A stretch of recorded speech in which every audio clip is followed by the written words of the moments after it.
नमस्कार दोस्तों, stock market studies में फिर से एक बार आपको बहुत-बहुत स्वागत है। तो आज यहाँ पे मैं डिस्कशन करने वाला हूँ एक गवर्नमेंट कंपनी के बारे में।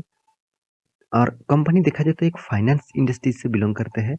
और इस कंपनी में एक खासियत क्या है, कंपनी जिस सेक्टर का फाइनेंस के ऊपर काम करते हैं, वो है पावर सेक्टर। तो ये एक मतलब अलग कैटेगरीज़ टाइप कंपनी है। और इस कंपनी में निवेश करने का फ़ायदा क्या है और कि जितने सारे दोस्त इस कंपनी के ऊपर निवेश करके रखे हैं, तो उसके लिए एक बहुत बड़ा अपडेट भी है, गुड न्यूज़ भी है। तो सब कुछ मैं यहाँ पे डिस्कशन करूँगा, तो वीडियो को लास्ट तक देखिएगा।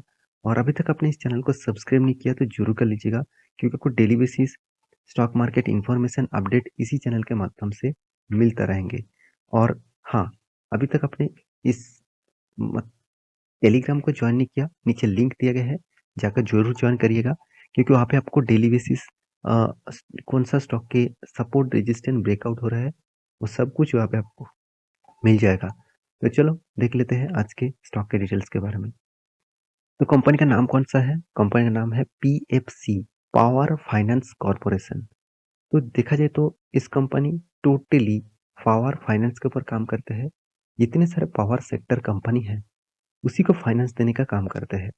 मान के चलिए, गवर्नमेंट के जितने सारे कंपनीज है, जैसे एनएचपीसी हो गया, एनटीपीसी हो गया, पावर ग्रिड हो गया, तो इस तरीके से जितने सारे कंपनीज है, तो सारे कंपनीज के ऊपर जो फाइनेंस लगते हैं, उसी के ऊपर कंपनी काम करते हैं। तो इस कंपनी की एक जो स्ट्रेंथ है, कंपनी टोटली फाइनेंस प्रोजेक्ट के ऊपर काम करते रहते हैं।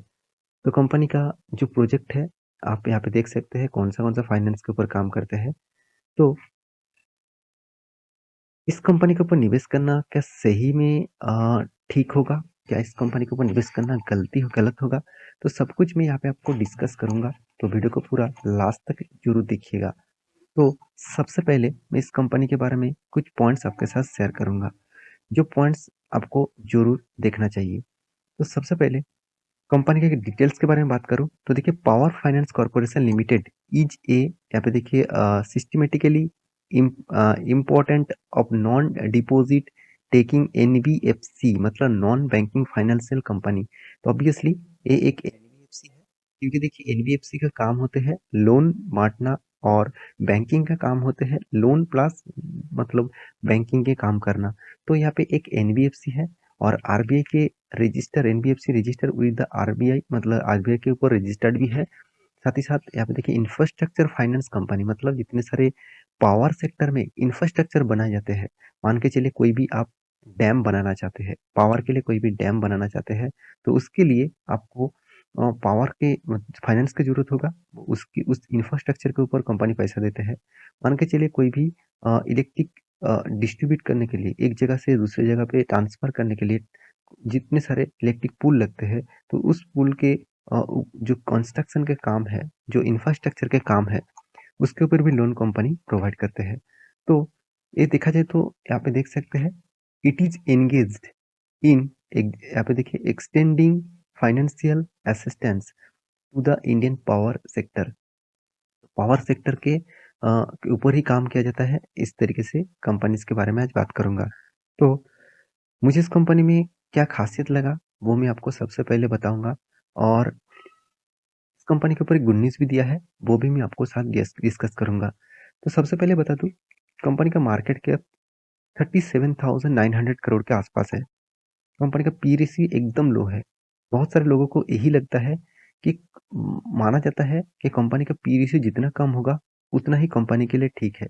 मगर कम मतलब इतना भी कम नहीं, अराउंड हमेशा कहा जाता है 10 से 30 के अंदर है, तो कंपनी का पी रेशियो ठीक ठाक लेवल में है। 10 मतलब लोअर साइड, और 30 मतलब 30 मतलब अपर साइड, मतलब हायर साइड। तो इसके अंदर हो तो अच्छा माना जाता है। मगर यहाँ पे पी रेशियो कितना है? 2.63, मतलब इसका पी रेशियो बहुत वीक है। जितना पी रेशियो वीक होगा, उतना ही कंपनी में मतलब ग्रोथ होने का पोटेंशियल बहुत कम होगा। मतलब ग्रोथ होगा जो, वो धीरे धीरे करके होगा। तो कंपनी के बुक वैल्यू बहुत ज़्यादा है कंपनी के करंट प्राइस के ऊपर। ये सबसे बड़ी बात है। कोई भी कंपनी अगर ग्रोइंग मोड में होता है, तो उसका बुक वैल्यू अगर करंट प्राइस से नीचे है, तो कंपनी को अच्छा माना जाता है। तो कंपनी का return of equity, return of capital employed का परसेंटेज बहुत शानदार है। कंपनी के देखिए फेस वैल्यू 10 रुपया है। इसका मतलब कंपनी अभी तक खुद के शेयर को स्प्लिट नहीं किया। स्प्लिट कहाँ पे करेंगे? 114 रुपीज़ का शेयर है, स्प्लिट करेंगे तो कहाँ पे आ जाएगा? तो इसीलिए स्प्लिट नहीं किया गया। इंडस्ट्रीज पी रेशियो बहुत कम है। डेप्थ के बारे में बात करूँ तो डेप्थ ऑफ इक्विटी कितना है? 8.82 है। तो इसका मतलब कंपनी के पास डेप्थ भी ज़्यादा है। आप कहेंगे सर इतना ज़्यादा डेप्थ क्या कंपनी के ऊपर निवेश करना सही होगा?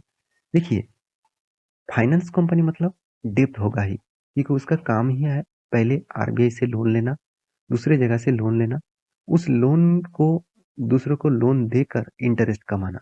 तो यहाँ पे कर्जा तो होगा ही। इस कर्जे को देखकर चौंक मत जाना। आपको देखना है कर्जे के हिसाब से कंपनी कितने इनकम कर रहा है। तो कंपनी का इनकम जो ग्रोथ है वो 18,768 करोड़ के आसपास। तो अच्छा खासा इनकम क्या है। मगर एक वीकनेस जो है इंटरेस्ट कवरेज, मतलब जितने लोन लिए उस लोन के हिसाब से कंपनी को जो इंटरेस्ट पे करना पड़ता है, उस इंटरेस्ट पे करने के बाद कंपनी कितने टाइम प्रॉफिट कमाते हैं? 1.53 टाइम्स, मतलब अ, एकदम ना के बराबर, खूब मतलब बहुत कम यहाँ पे इंटरेस्ट कमाते हैं, सॉरी इनकम करते हैं इंटरेस्ट कवरेज करके। कंपनी का सेल्स ग्रोथ के बारे में बात करूँ तो बहुत वीक है। प्रॉफिट ग्रोथ थोड़ा सा पॉजिटिव में है। कंपनी का एंटरप्राइजेस वैल्यूज कितना है? 7 लाख करोड़। आप कहेंगे सर कंपनी का तो मार्केट कैप 37,000 करोड़ है और इसका एंटरप्राइजेस वैल्यूज इतना क्यों है? क्योंकि इस कंपनी के बहुत सारे सब्सिडरीज कंपनी है जिसके एक्स्ट्रा बेनिफिट कंपनी के ऊपर आते हैं, क्योंकि उस कंपनी के ऊपर भी इस पीएफसी कंपनी ने निवेश करके रखा है। जैसे आरईसी हो गया, पीएफसी कंसल्टिंग हो गया, और भी अदर्स कंपनी है। तो एक्स्ट्रा बेनिफिट कंपनी वहां से मिलते हैं। अगर ध्यान से इसका कंपनी का क्वार्टरली रिजल्ट दिखा दूं तो आपको खुद पता चलेगा कंपनी का अदर्स इनकम से भी पैसा आ रहा है। तो कंपनी इस बार कितना प्रॉफिट किया इस क्वार्टर में? तो कंपनी क्वार्टर में करीबन 5,200 करोड़ का प्रॉफिट किया। और एक्स्ट्रा प्रॉफिट देखिए, लगातार कंपनी प्रॉफिट को मेंटेन करते हैं, तो इसलिए कंपनी लगातार आपको डिविडेंड देते जाते हैं। तो इस बार भी कंपनी डिविडेंड अनाउंसमेंट किया है। वो डिविडेंड का अमाउंट कितना है चलो मैं आपको बता दूं। कंपनी का डिविडेंड का अनाउंसमेंट है 3.50 रुपीज का, मतलब 3.5 रुपीज के आसपास कंपनी आपको डिविडेंड दे रहा है। तो उस हिसाब से देखा जाए तो कंपनी को अच्छा खासा डिविडेंड मिला 3.5 रुपीज करके। और इस डिविडेंड जो है वो आपको मिलने वाला है 24 फरवरी। तो 24 फरवरी मतलब आप इस कंपनी के ऊपर निवेश नहीं करके रखे तो आपको 23 फरवरी में, सॉरी 23 फरवरी में आपको शेयर को खरीदना होगा, तभी आपको डिविडेंड मिलेगा। इस कंपनी में एक खासियत है, कंपनी आपको बहुत अच्छा खासा डिविडेंड देते हैं, जिस डिविडेंड के कारण आप अगर बैंक में जाकर एफडी करेंगे तो उससे भी ज्यादा इंटरेस्ट कंपनी आपको देंगे। तो कितना डिविडेंड यील्ड है आप ध्यान से देखना।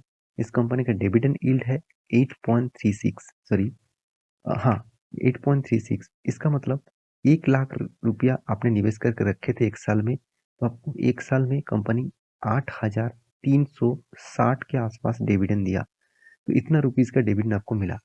डिविडेंड यील्ड किस तरीके से कैलकुलेट किया जाता है मैं आपको बहुत बार बोल चुका हूँ, फिर भी आपने नहीं जाना तो मेरे पिछले वीडियो जरूर देखना, वहाँ पे डिटेल्स में दिया गया है। तो इन्वेस्टर के बारे में बात करूँ, जैसे प्रोमोटर के पास 55.99% का होल्डिंग है, एफएस के पास भी है, डीएस के पास भी है, पब्लिक के पास भी है।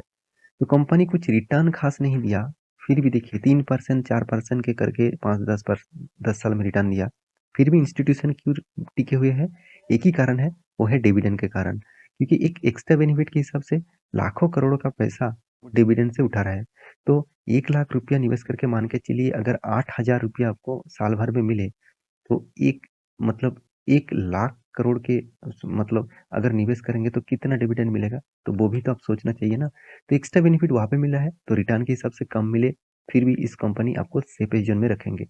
तो इस कंपनी के ऊपर लॉन्ग टर्म के लिए क्या करना चाहिए? देखिए लॉन्ग टर्म के हिसाब से कंपनी, इस कंपनी में एक स्ट्रेंथ है, कभी ज्यादा गिरते भी नहीं, ज्यादा ऊपर जाते भी नहीं। तो एक ही रेंज के अंदर कंपनी फंसे हुए है, एक ही रेंज के ऊपर कंपनी ट्रेड करते रहते हैं। तो मेरी इस वीडियो आपको कैसे लगा जरूर कमेंट करना। इसी तरीके से वीडियो पाने के लिए चैनल को सब्सक्राइब भी करना। टेलीग्राम को जुड़ने के लिए मत भूलिएगा, नीचे लिंक्स दिया गया है। मिलते हैं नेक्स्ट वीडियो में, तब तक के लिए अच्छे से रहिए, अपना ख्याल रखिए, बाय बाय।